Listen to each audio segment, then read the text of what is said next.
نبی صلی اللہ علیہ وآلہ وسلم کی سب سے پہلی زوجہ محترمہ سیدہ خدیجہ بنت خلید رضی اللہ تعالیٰ عنہ ہیں۔ نبی صلی اللہ علیہ وآلہ وسلم کے بیٹے ابراہیم رضی اللہ تعالیٰ عنہ کے سوا آپ کی ساری اولاد انہی سے ہوئی۔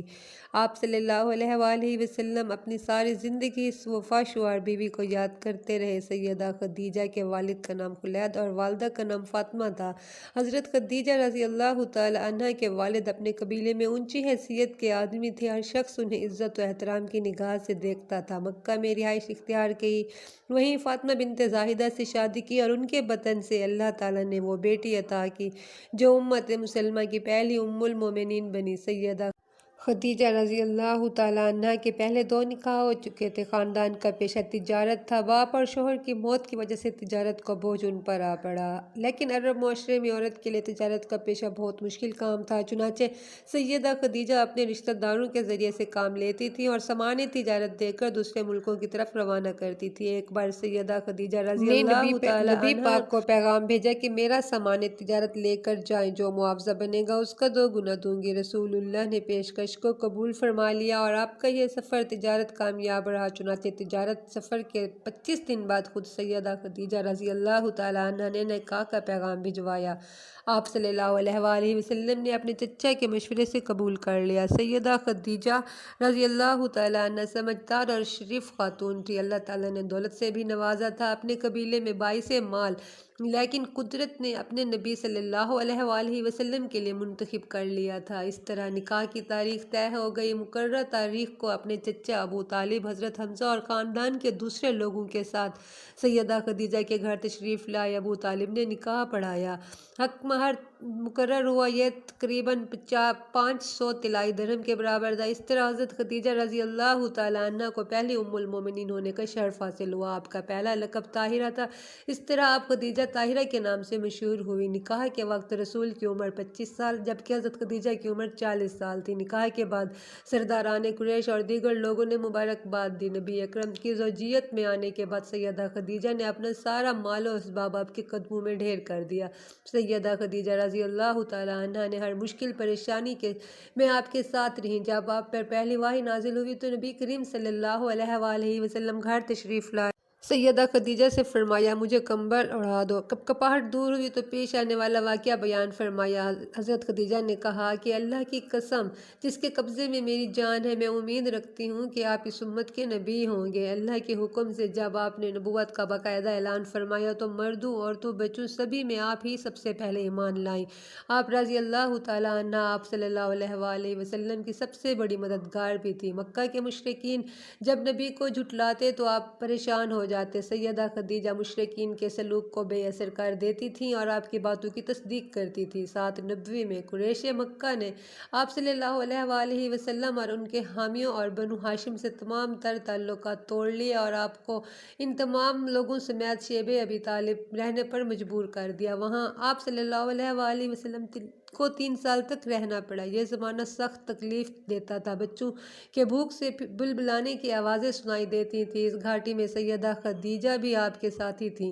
آپ نے بھی ہر وہ تکلیف برداشت کی جو دوسرے کر رہے تھے۔ پتے کھا کر گزارا کیا جاتا۔ ان حالات میں سیدہ خدیجہ رضی اللہ تعالیٰ عنہ کے اثر رسوخ سے کبھی کبھار کھانا پہنچ جاتا۔ آخرکار قریش کے آپس کے اختلافات کی وجہ سے 3 سال بعد 10 نبوی میں مصیبت کا خاتمہ ہوا اور شیب ابی طالب سے نجات ملی۔ ہنوز تھوڑا ہی عرصہ ہوا تھا کہ حضور صلی اللہ علیہ وآلہ وسلم کے مہربان چچا ابو طالب وفات پا گئے۔ ابھی چچا کے غم کا زخم ہرا تھا کہ حضرت خدیجہ الکبریٰ علیل ہو گئیں۔ اللہ کے محبوب صلی اللہ علیہ وآلہ وسلم کی مبارک آنکھیں آنسوؤں سے لبریز ہو گئیں اور آپ صلی اللہ علیہ وآلہ وسلم نے آنسو بہاتے ہوئے دعائے خیر فرمائی اور فرمایا کہ اے میری شفیق، غمگسار جدائی کی گھڑیاں آن پہنچی ہیں۔ اے ملکہ بہشت بری، جنت تمہارا انتظار کر رہی ہے۔ حضرت خدیجہ رضی اللہ تعالیٰ عنہ نے عرض کیا یا رسول اللہ، مجھے اپنی موت کا کوئی غم نہیں، مگر غم تو یہ ہے کہ آپ کے سایہ عافیت سے محروم ہو جاؤں گی۔ حضور صلی اللہ علیہ وآلہ وسلم کی آنکھیں آنسوؤں سے لبریز ہو گئیں اور آپ نے روتے ہوئے فرمایا میری رفیق جو بھی کہنا چاہتی ہو کہو، تمہاری وصیت پر پورا پورا عمل کیا جائے گا۔ حضرت خدیجہ رضی اللہ تعالیٰ عنہ نے عرض کیا، یا رسول اللہ، میں اپنے دختران سیدہ زینب کلثوم اور حضرت رقیہ رضی اللہ تعالیٰ عنہما کی طرف سے مکمل طور پر مطمئن ہوں۔ میں نے ان کی شادیاں اپنی مرضی سے کر دی اور ہر ایک کو حسب خواہش جہیز وغیرہ دے کر اپنے فرض سے سب کو دوش ہو چکی ہوں، لیکن میری فاطمہ کی شادی کرنا باقی ہے۔ میں ان کے حوالے سے پریشانی کا شکار ہوں۔ اس کے باوجود بھی مجھے امید ہے کہ آپ صلی اللہ علیہ وآلہ وسلم اس کے سر پر شفقت کا ہاتھ ضرور رکھیں گے اور اس کی شادی کے امور بذات خود سر انجام دیں گے۔ میں درخواست کرتی ہوں کہ آپ صلی اللہ علیہ وآلہ وسلم ان کی شادی کا معاملہ دوسروں کے حوالے نہ کریں، بلکہ ہر معاملے میں خود سرپرستی فرمائیں اور اس بات کا احساس نہ ہونے دیں کہ ان کی ماں دنیا سے رخصت ہو چکی ہیں۔ آپ صلی اللہ علیہ وآلہ وسلم حضرت خدیجہ کی درخواست سن کر تڑپ اٹھے اور اس کے بعد حضرت فاطمہ زہرا کو بلا کر گود میں بٹھایا اور کہا کہ فاطمہ میرے جگر کا ٹکڑا ہے، انشاءاللہ آپ کی وصیت پر حرف بحرف عمل کیا جائے گا۔ وصیت کرتے کرتے حضرت خدیجہ رضی اللہ تعالیٰ عنہ ہوش و حواس سے عاری ہو چکی تھی۔ حضرت سیدہ فاطمہ زہرا نے اپنی والدہ ماجدہ کی یہ کیفیت دیکھی تو آنسو بہانے لگی، ماں کے چہرے پہ اپنا چہرہ رگڑنے لگی اور اس قدر شدت کے ساتھ رونے لگیں کہ آپ صلی اللہ علیہ وآلہ وسلم بھی پریشانی کا شکار ہونے لگے۔ حضرت فاطمہ رضی اللہ تعالیٰ عنہ ماں کی کیفیت دیکھ کر اس قدر روتی ہیں کہ دنیا میں کوئی دوسرا اس قدر نہیں رویا۔ ام المومنین حضرت خدیجہ الکبریٰ کے سینے مبارک پر چہرہ مبارک رکھ کر فریاد کر رہی تھی کہ اس دوران حضرت خدیجہ نے آنکھیں کھول دیں، بیٹی کو اپنے ہمراہ لیٹے ہوئے دیکھا تو آپ بھی رونے لگی اور ساتھ ساتھ بیٹی کو بھی تسلی دینے لگی۔ اس کے بعد حضرت خدیجہ نے آپ صلی اللہ علیہ وآلہ وسلم کی خدمت اقدس میں ایک اور درخواست پیش کی کہ میری خواہش ہے آپ صلی اللہ علیہ وآلہ وسلم کچھ دیر میرے بالمقابل تشریف فرما رہیں تاکہ میں آخری مرتبہ آپ صلی اللہ علیہ وآلہ وسلم کی زیارت کو توشہ آخرت بنا سکوں اور آخری مرتبہ نیاز مندانہ سلام الوداع پیش کر سکوں۔ میرے سرتاج، مجھے دنیا سے تو رخصت ہونا ہی ہے، مگر آپ صلی اللہ علیہ وآلہ وسلم سامنے ہوں گے تو جان بآسانی نکل جائے گی اور موت کے احساس میں کمی واقع ہو جائے گی۔ میرے سرتاج، آپ صلی اللہ علیہ وآلہ وسلم کی خدمت میں اگرچہ 25 برس ہو گئے، لیکن یوں معلوم ہوتا ہے چند گھڑیاں تھیں جو آپ کی رفاقت کی نظر ہوئیں۔ اب علیحدگی مقدر بن چکی ہے، یہی درخواست ہے کہ یوم قیامت مجھے اپنے دامن رحمت میں جگہ دینا اور بارگاہ الہی میں میری شفاعت فرما کر میری مشکلات حل فرمانا۔ آپ صلی اللہ علیہ وآلہ وسلم غم گسار اور وفا شوہر بیوی کی درد بھری گفتگو سماعت فرما رہے تھے اور آنسو بہاتے رہے، اور اس کے بعد آپ صلی اللہ علیہ وآلہ وسلم نے فرمایا، خدیجہ، یہ ٹھیک ہے کہ قیامت کے دن بڑا سخت ہے، مگر آپ کے ساتھ تو اللہ نے ہر قسم کی آسانیوں کا وعدہ کر رکھا ہے۔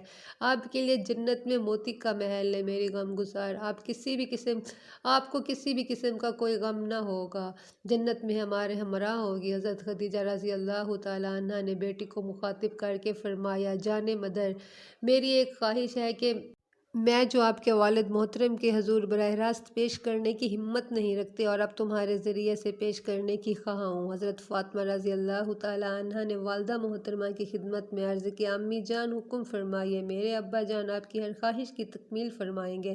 ام المومنین حضرت خدیجہ رضی اللہ تعالیٰ عنہ نے فرمایا، بیٹی، مجھے ان سے یہی امید تھی۔ رحمت للعالمین صلی اللہ علیہ وآلہ وسلم کے دربار سے کوئی کیسے خالی جا سکتا ہے؟ میری خواہش ہے کہ میرے وصال کے بعد رسول اللہ صلی اللہ علیہ وآلہ وسلم میرے کفن کے لیے وہ چادر عنایت فرما دے جو آپ صلی اللہ علیہ وآلہ وسلم نزول وحی کے وقت شانہ اقدس پر ڈالا کرتے ہیں، تاکہ مقدس چادر کے صدقے حق تعالیٰ مجھ پر رحمت نازل فرمائے۔ گفتگو کا سلسلہ جاری تھا کہ اللہ کے محبوب حضرت محمد تشریف لے آئے۔ حضرت فاطمہ رضی اللہ تعالیٰ عنہ نے والدہ کی خواہش آپ صلی اللہ علیہ وآلہ وسلم کی بارگاہ میں پیش کر دی۔ آپ صلی اللہ علیہ وآلہ وسلم کی آنکھوں سے آنسو بہنے لگے اور اپنے مبارک کندھوں سے چادر اتار کر بیٹی کے حوالے کرتے ہوئے فرمایا، یہ چادر اپنی ماں کو اڑا دو تاکہ ان کا دل راضی ہو جائے۔ حضرت زینب رضی اللہ تعالیٰ عنہ کو بھی اطلاع کر دی گئی۔ حضرت رقیہ رضی اللہ تعالیٰ عنہ، حضرت عثمان رضی اللہ تعالیٰ عنہ شوہر کی اطاعت میں ہجرت کر کے حبشہ گئی ہوئی تھی۔ حضرت زینب رضی اللہ تعالیٰ عنہ آئیں تو وہ بھی ماں کے سینے سے لپٹ گئیں۔ اللہ کے محبوب صلی اللہ علیہ وآلہ وسلم اپنی وفا شوہر بیوی کی جدائی کے غم میں بے حد پریشانی کے عالم میں تشریف فرما تھے۔ چند روز قبل ایک عظیم محسن حضرت ابو طالب داغِ جدائی دے چکے تھے اور اب ایک دوسری محسنہ کردار جدائی کا صدمہ جھیلنا تھا۔ حضرت خدیجہ رضی اللہ تعالیٰ عنہ کی حسرت بھری نگاہیں آپ صلی اللہ علیہ وآلہ وسلم کے چہرے مبارک کا طواف کر رہی تھی۔ کبھی کبھی بچیوں کے سروں پر شفقت بھرا ہاتھ پھیر لیتی اور پھر سب کے دیکھتے ہی دیکھتے آپ جنت الفردوس سدھار گئیں۔ حضرت خدیجہ رضی اللہ تعالیٰ عنہ دکھ، درد اور مصائب کی ہر گھڑی میں آپ صلی اللہ علیہ وآلہ وسلم کا مکمل ساتھ دیتی تھی۔ حضرت ابو طالب اور حضرت خدیجہ رضی اللہ تعالیٰ عنہ آپ صلی اللہ علیہ وآلہ وسلم کے دو ایسے ہمدرد ساتھی تھے کہ ان کی وفات نے آپ صلی اللہ علیہ وآلہ وسلم کو نڈھال اور غمگین کر دیا، اور اس کے ساتھ ساتھ قریش کی اذیت رسانیوں میں بھی اضافہ ہونے لگا۔ وصال کے وقت حضرت خدیجہ رضی اللہ تعالیٰ عنہ کی عمر 64 سال 6 ماہ تھی۔ آپ رضی اللہ تعالیٰ عنہ کی قبر جنت معلیٰ میں ہے۔ آپ کی وفات کے سال کو عام الحزن یعنی غم کا سال قرار دیا گیا ہے۔ بخاری اور مسلم کی ایک حدیث ہے کہ ایک مرتبہ جبرائیل علیہ السلام نے نبی صلی اللہ علیہ وآلہ وسلم سے عرض کیا، سیدہ خدیجہ آپ کے پاس برتن میں کھانے کی کوئی چیز لا رہی ہیں، جب وہ آئیں تو انہیں اللہ کا اور میرا سلام کہہ دیجیے گا۔ نسائی کی ایک روایت کے الفاظ ہیں، جبرائیل بارگاہ نبوت میں حاضر ہوئے اور کہا، حق کے تعالیٰ سیدہ خدیجہ کو سلام کہتے ہیں۔ سیدہ نے یہ سن کر فرمایا کہ سراپے سلامتی ہے اور جبرائیل پر بھی میرا سلام ہو، اور آپ صلی اللہ علیہ وآلہ وسلم پر بھی سلام اور اللہ کی رحمت ہو۔ سیدہ خدیجہ رضی اللہ تعالیٰ عنہ کی ایک اور بڑی فضیلت یہ ہے کہ ان کی زندگی میں رسول اللہ صلی اللہ علیہ وآلہ وسلم نے دوسری شادی نہیں کی۔ معلوم ہوا کہ آپ ان سے بے حد محبت کرتے تھے۔